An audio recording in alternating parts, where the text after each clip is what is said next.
Rickshaw taxi चालकांसाठी केलेल्या मराठी सक्तीवरून शिवसेनेतच दोन गट पडलेत का असा प्रश्न उपस्थित होतोय।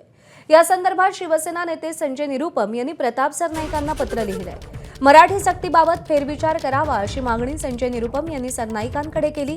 तर आज निरुपम हे दहिसरमध्ये या संदर्भात उत्तर भारतीय रिक्षा चालकांसोबत संवाद साधणार आहेत। दरम्यान प्रताप सरनाईकांच्या उपस्थितीत मंत्रालयात महत्त्वाची बैठक झाली। त्यामध्ये मंत्री प्रताप सरनाईक, परिवहन आयुक्त तसंच रिक्षा टॅक्सी चालक संघटनेचे काही पदाधिकारी आणि भाषा तज्ज्ञ उपस्थित होते। या बैठकीत रिक्षा टॅक्सी चालकांना मराठी भाषा शिकवण्यासाठी मराठीच्या अभ्यासक्रमाची माहिती दिली गेली। तर बैठकीनंतर परिवहन मंत्र्यांनी नेमकी काय प्रतिक्रिया दिली आहे तीही आपण पाहूया। 1 मे पासून आरटीओच्या माध्यमातून एक रिक्षा चालक आहे त्याला किंवा टॅक्सी चालक आहे त्याला मराठी भाषा येते की नाही हे आपण तपासणार आहोत।